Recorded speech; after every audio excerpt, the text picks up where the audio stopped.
하나님께서 경영하셨은즉 누가 돌이키랴. 하나님께서 경영하셨은즉 누가 돌이키랴라는 제목으로 말씀 전하겠습니다. 사람들은 누구나 성공의 길을 걷고 싶어 합니다. 그래서 만사형통이라는 말을 참 좋아하는 것 같습니다. 하지만 만사형통의 길은 사실 사람의 힘으로는 불가능하다는 것입니다. 왜냐하면 아무리 사람이 계획하고 성공을 위한 많은 준비를 한다고 해도 내일 무슨 일이 일어날지 모르기 때문입니다. 지난 6월 9일 광주에서 일어난 사고처럼 누가 버스 타고 가다가 갑자기 철거 중이던 건물이 무너져 내려 사망사고를 당할지 누가 알았겠습니까?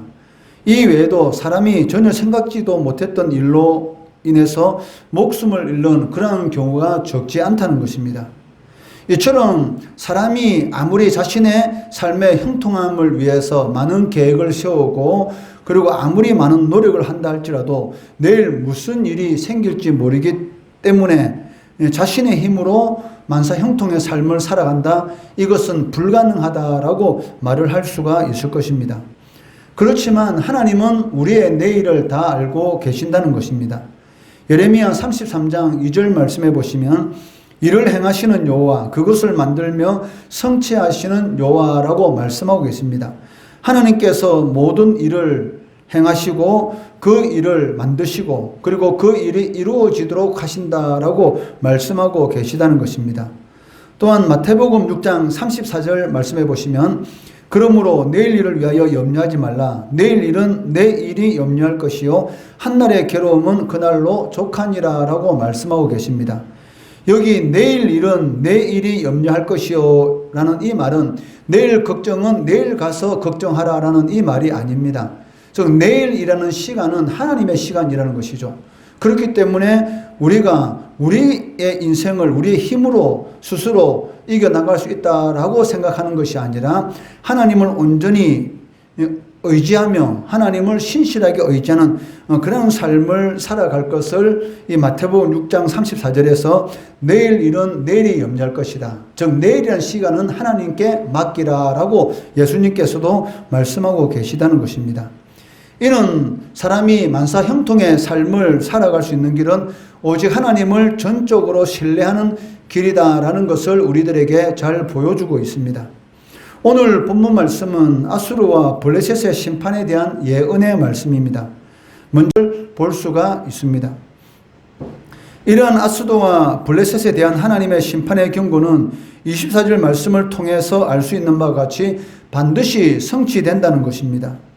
왜냐하면 하나님만이 온 세상을 다스리는 주권자이시고 시간을 창조하시고 섭리하시는 역사의 주인이시기 때문입니다. 그런데 성도에게 있어서 가장 큰 복은 이런 하나님께서 우리와 함께 동행하신다는 것입니다.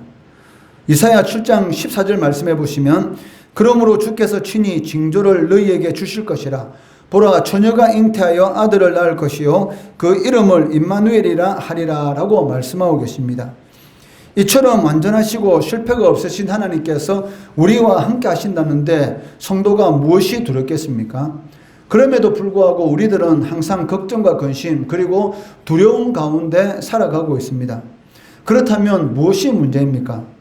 하나님을 바로 믿지 못하는 우리 자신이 문제라는 것입니다.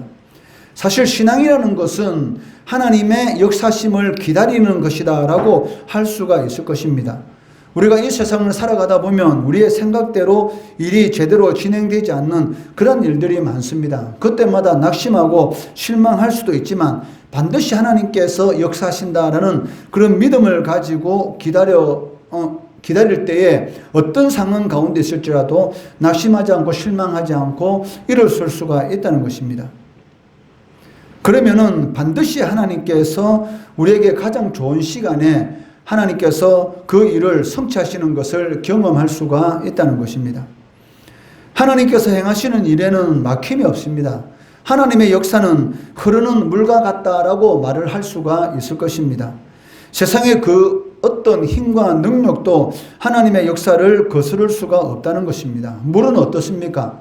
그 앞에 아무리 장애물이 있다 할지라도 돌아서라도 물은 그 목적지를 향해서 흘러가는 것을 볼 수가 있습니다. 마찬가지로 세상의 그 어떤 힘과 권세와 능력이 하나님의 역사를 막는다 할지라도 막을 수 없다는 것입니다. 아수르와 블레셋을 심판하기로 계획하신 하나님은 분명히 그것을 성취할 것이다, 그것을 이룰 것이다 라고 선포하고 계십니다. 27절 말씀해 보시면 만군의 여호와께서 경영하셨은즉 누가 능히 그것을 패하며 그의 손을 펴섰은즉 누가 능히 그것을 돌이키랴. 저 하나님께서 하신다고 한 일은 반드시 이루어진다라고 말씀하고 계십니다. 그리고 31절 말씀해 보시면 성문이여 슬피 울지어다 성읍이여 부르짖을지어다 너 블레셋이여 다 소멸되리로다. 대저 연기가 북방에서 오는데 그 대열에서 벗어난 자가 없느니라. 즉 하나님께서는 이 아수르라는 이방 민족을 통해서 하나님께서 말씀하신 대로 이 블레셋을 멸망을 시킬 것이다 라고 말씀하고 계시다는 것입니다. 아수르는 막강한 힘을 가진 대제국이었습니다. 블레셋도 남유다쯤은 별 볼 일 없다라고 생각하는 그런 민족이었습니다. 하지만 남유다에 이렇게 약한 것은 하나님 앞에서는 아무것도 아니라는 것입니다. 우리는 약합니다. 그렇지만 하나님은 강하다는 것이죠.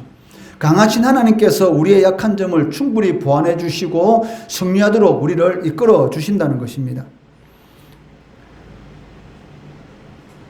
하나님은 이 세상을 경영하는 데 있어서 그 역사, 즉 하나님께서 행하시는 그런 역사를 바꾸어 놓을 수 있는 것은 이 세상에 아무것도 없었습니다. 하나님께서 아수르와 블레셋을 멸하는 것이지 연약한 남유다가 그렇게 하는 것이 아니기 때문에 하나님께서 말씀하신 이러한 일들은 반드시 이루어진다라고 할 수가 있다는 것입니다. 블레셋의 거인 장수인 골리앗은 자신에게 대항하는 다윗을 조롱했습니다. 그때 다윗이 한 고백이 무엇입니까? 사무엘상 17장 47절 말씀해 보시면 또 여호와의 구원하심이 칼과 창에 있지 아니함을 이 무리에게 알게 하리라. 전쟁은 여호와께 속한 것인즉 그가 너희를 우리 손에 넘기시리라 라고 다윗은 고백하고 있습니다. 이방인들은 칼과 창이 있어야지만이 전쟁에서 승리할 수 있다라고 생각합니다. 그렇지만 성도, 즉 믿는 자들은 하나님이 함께 하셔야지만이 전쟁에서 승리할 수 있다라고 생각하며 믿음으로 살아가는 그러한 사람들이다라고 할 수가 있을 것입니다. 다윗의 이런 고백은 사람이 보기에는 다윗과 골리앗의 싸움입니다. 그렇지만 눈에 보이지 않는 영역에서는 누구와 누구의 싸움입니까? 하나님과 골리앗의 싸움인 것이죠. 골리앗이 어떻게 하나님을 이길 수가 있겠습니까? 하나님께서 다윗과 함께 하시고 다윗에게 힘과 능력을 부어주시니까 이 그 꼬마 다윗이 이 거인 골리앗을 이기는 그런 말도 되지 않는 그런 일들이 일어나게 되었다는 것입니다. 하나님의 일을 막을 수 있는 것은 세상에 아무것도 없다라는 그러한 사실을 기억하시기 바랍니다. 그리고 자신의 연약함에 낙심하고 실망할 것이 아니라 함께 하신 하나님의 능력을 신실하게 의지하시기 바랍니다. 하나님은 어떤 분이십니까? 하나님은 창조주시고 전지전능하신 분이시고 이 세상을 하나님의 뜻대로 통치하시는 하나님이시다라는 것을 믿으시기 바랍니다. 일의 경영부터 성취까지 완전하게 주관하시는 그 하나님을 믿고 하나님께 모든 것을 맡길 때에 우리의 삶 가운데 초자연적인 역사, 지금까지 경험하지 못했던 불가능을 가능케 하시는 그런 하나님의 은혜와 능력을 체험할 수가 있다는 것입니다. 32절 말씀해 보시면 그 나라 사신들에게 어떻게 대답하겠느냐? 여호와께서 시온을 세우셨으니 그의 백성의 공관자들이 그 안에서 피난하리라 할 것이라 라고 말씀하고 있습니다. 이 말씀은 무슨 말입니까? 아수르의 군대가 블레셋을 침략하고 유다를 침략할 그런 상황 가운데 처했습니다. 이 블레셋 민족이 남쪽 유다를 찾아와서 우리가 힘을 합해서 저 아수르와 싸우자라고 말을 할 때에 이 블레셋의 이 사신에 대해서 남쪽 유다 백성들은 무엇이라고 대답해야 됩니까? 즉 하나님께서 시온을 세우셨다. 즉 하나님께서 우리 민족을 세우셨기 때문에 하나님께서 우리를 지켜주실 것이다 라고 말을 하라는 것이죠. 블레셋과 힘을 합하여 아수르의 싸움에서 승리하는 것이 아니라 하나님의 백성들은 하나님께서 불러주시고 하나님의 자녀로 삼아주셨기 때문에 하나님께서 지켜주시고 보하여 주실 것이다 라고 선포하라 라고 말씀하고 계시다는 것입니다. 이러한 믿음의 확신을 가진 자만이 하나님을 제쳐두고 하나님 밖에서 피난처를 찾는 그런 어리석은 행위를 하지 않는다는 것입니다.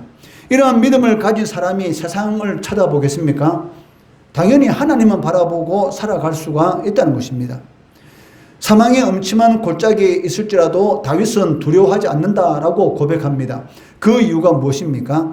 하나님께서 함께 하심으로, 하나님의 막대기와 지팡이가 자신을 지켜주심으로 자신은 두렵지 않다라고 고백하는 것처럼 하나님은 여러분과 함께 하신다. 즉 임마누엘 하나님이시다라고 말씀하셨기 때문에 강하신 하나님을 전적으로 신뢰하기만 하면 우리를 어떤 상황 가운데서도 지켜주시고 건져주시고 구원하여 주신다라고 말씀하고 계시다는 것입니다. 하나님께서는 우리가 얼마나 부족하고 얼마나 약한 존재인지 다 알고 계십니다. 그렇기 때문에 부족하고 연약한 우리가 우리의 힘과 능력으로 이 세상을 이기며 살아갈 수가 있다? 그것은 불가능한 것입니다. 오직 하나님을 전적으로 신뢰할 때에 완전한 계획과 이를 반드시 성취하시는 그 하나님의 능력이 우리의 삶 가운데 나타남으로 인해서 우리가 이 세상에서 승리의 삶, 믿음의 삶, 마귀의 영적 전쟁에서 승리할 수가 있다는 것입니다. 그럴 때에 우리를 지켜주시고 피난처가 되시는 하나님의 능력을 삶 가운데 체험한다는 것입니다. 이러한 하나님의 은혜, 하나님의 능력, 우리의 반석이 되시고 바위가 되시고 피난처가 되시는 하나님의 은혜와 능력을 체험하시는 성도들 되시기를 주의 이름으로 축원합니다.